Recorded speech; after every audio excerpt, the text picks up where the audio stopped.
बिस्मिल्लाहिर्रहमानिर्रहीम बिस्मिल्लाहि तवक्कलतु अलाल्लाहि ला हौला वला कुव्वता इल्ला बिल्लाहिल अलिय्यिल अज़ीम। डियर स्टूडेंट्स, अस्सलाम वालेकुम। स्टूडेंट्स, 10th क्लास की मैथ में 1.3 के आज लास्ट टू क्वेश्चन 15 एंड 16 ये दो क्वेश्चन हम हल करेंगे। दोनों क्वेश्चन सिमिलर पैटर्न में हैं। यहाँ पर ये लीनियर फैक्टर्स में मल्टीप्लाई किए हुए हैं।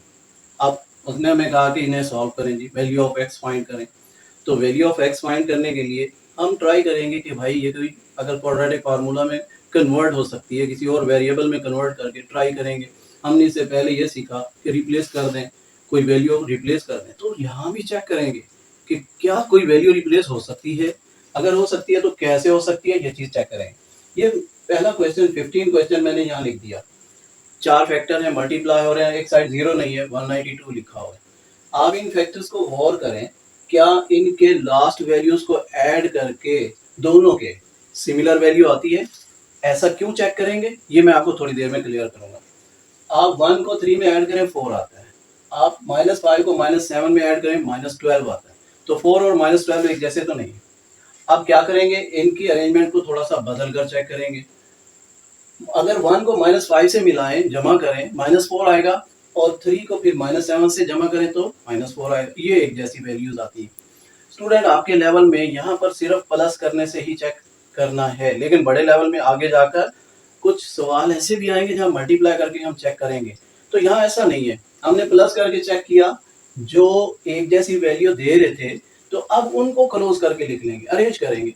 मैंने +1 एंड -5 ये दो इकट्ठे लिख दिए, और 3 एंड -7 ये दो इकट्ठे लिख दिए। इन दोनों को आप मल्टीप्लाई किया, सिंप्लीफाई किया, तो आपके पास ये ऐसी वैल्यू है जो दोनों में एक जैसी है, मतलब x² -4x एक जैसी वैल्यू है। तो अब क्या करेंगे कि इसे पुट कर देंगे y। मैंने यहाँ लिख दिया पुट x² -4x = y, और y पुट करने पर फिर दोबारा मल्टीप्लाई करें तो आपके पास एक क्वाड्रेटिक इक्वेशन बन गई, लेकिन दूसरे वेरिएबल में।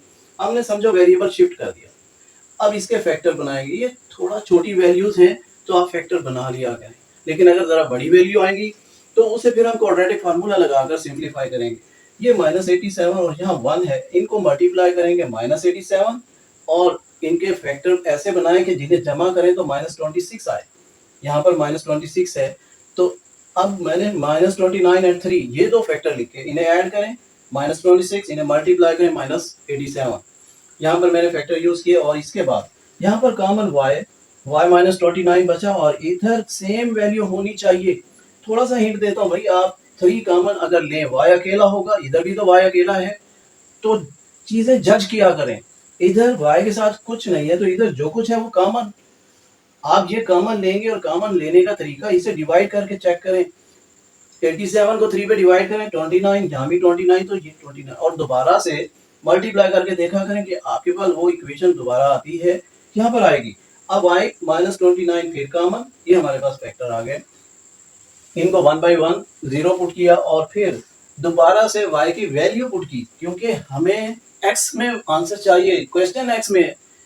अब दोबारा से y की वैल्यू पुट करेंगे, आपके पास फिर एक क्वाड्रेटिक इक्वेशन, एक दूसरी क्वाड्रेटिक इक्वेशन, सिंप्लीफाई किया क्वाड्रेटिक फार्मूला से, तो हमारे पास यहाँ पर ये 132, इनको ऐड किया 132 के ऐसे फैक्टर, इनमें 4 ऐसी रकम है जो कंप्लीट स्क्वायर है 2 का, तो 2 बनकर ये बाहर, यहाँ 33 अकेला रहेगा। अब फिर 2 कॉमन, 2 इससे कैंसल। स्टूडेंट यहाँ ये मिस्टेक करते हैं कि इस 2 को इस 4 से कैंसिल करते हैं, या इस 2 को इस 2 से कैंसिल। भाई ये प्लस माइनस हो रहे हैं, आप ऐसा कैंसिल नहीं कर सकते। आपके पास ये वैल्यू आ गई, इसको हल करने से अब दूसरी वैल्यू, इसमें भी क्वाड्रेटिक इक्वेशन बनी, फार्मूला लगाया, सिंप्लीफिकेशन बार बार आपको समझा चुके। अब सामने आपके सिंप्लीफिकेशन लिखी हुई है, तो इसे आप सिंपल करेंगे, आपके पास 1 एंड 3 ये क्वेश्चन सॉल्व हो जाएगा। अब इसके बाद नेक्स्ट क्वेश्चन में भी वैसी ही वैल्यूज, सिर्फ फर्क क्या है कि वहां 192 एक साइड पर क्रॉस करके लिखा हुआ, इधर 360 इस साइड पर लिखा हुआ है, और यहाँ पर जो दो पेयर दिए हुए थे उनको प्लस करने पर सेम वैल्यू नहीं आ रही, लेकिन इसमें तो उसने बनाकर दे दिए। अगर गौर करें, -1 -2 -3 बनता है, और -8 + 5 -3 बनता है, मतलब हमें सेटिंग चेंज करने की भी जरूरत नहीं। अब इन्हीं दो को मल्टीप्लाई किया, मैंने अलग से ब्रैकेट लिख दी और फिर इनको मजीद सिंप्लीफाई किया, ये हमारे पास वैल्यूज आ गई। फिर ये जो पहली रकम है ये सिमिलर है, आप इन्हें वायलेट कर लो, ये मैंने वायलेट कर लिया। इसके बाद अब इन्हें फिर मल्टीप्लाई करेंगे, 360 हमारे पास है, इसे सिंप्लीफाई करें, आपके पास ये क्वाड्रेटिक इक्वेशन y में आ गई। स्टूडेंट अब जरा बड़ी रकम है, हम क्वाड्रेटिक फार्मूला लगा लेंगे। इधर मैंने फैक्टर बनाए थे, छोटी वैल्यू थी, इधर बड़ी वैल्यू है, तो क्वाड्रेटिक फार्मूला। अब जरा गौर करें, ये y में आपके पास रकम है, तो y में ही क्वाड्रेटिक फार्मूला यहाँ लगाएंगे। आप इधर y लिखेंगे और बाकी वैल्यू माइनस b की वैल्यू ये कोफिशिएंट ऑफ y है, यहाँ लिख देंगे माइनस फार्मूले का और माइनस इसका, तो ये प्लस हो जाएगा। इसके बाद प्लस माइनस फिर b का स्क्वायर, b की वैल्यू चूंकि -38 है उसका स्क्वायर, और बाकी वैल्यूज मैंने पुट की। आपके पास सिंप्लीफिकेशन के बाद ये वैल्यू आ गई। अब इसे मजीद हमने हल करना है, तो मैं इसे थोड़ा सा आगे कंटिन्यू करता हूँ।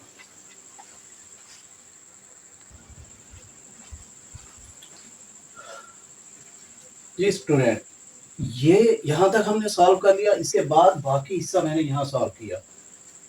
अब ये y equal to 38 plus minus 18 plus एक साइड पर माइनस एक साइड पर, सिंप्लीफिकेशन 56/2 28, इधर 10 आ गया, इधर 28। अब y को रिप्लेस किया इसकी वैल्यू से, और वो वैल्यू थी x स्क्वायर माइनस 3x, मैंने यहाँ लिख दिया x स्क्वायर माइनस 3x। 28 को इधर लाएंगे, माइनस हो जाएगा, फैक्टर बनाएंगे। 28 के ऐसे फैक्टर, आप 28 आपके पास माइनस का है, इधर 1 है, तो माइनस 28 आ जाएगा। माइनस 28 के ऐसे फैक्टर बनाए जिन्हें ऐड करें तो माइनस 3 आए, मल्टीप्लाई करें माइनस 28 ही आए, और जो साइन इसके साथ होगा, आप इन पेयर्स में से जो बड़ा पेयर होगा उसके साथ वही साइन लगाएंगे। अब चूंकि मैं 7 और 4 यहाँ लिख रहा हूँ, तो 7 बड़ा पेयर है, मैंने उसके साथ माइनस लगा दिया और ये प्लस का। अब इन्हें मल्टीप्लाई करो, माइनस 28 आएगा, इन्हें ऐड करें तो माइनस 3 आएगा। यही पेयर मैंने यहाँ यूज कर ली, कॉमन लिया, हमारे पास ये x की वैल्यू 7 और दूसरे -4, मैंने यहाँ पर ये दो वैल्यूज निकाली। अब यहाँ पर y को रिप्लेस किया उसकी वैल्यू से और फिर फैक्टर बनाए, आपके पास 5 एंड -2, ये टोटल सोल्यूशन सेट मेरे पास आ गया, 7 -4 एंड 5 -2। Thank you.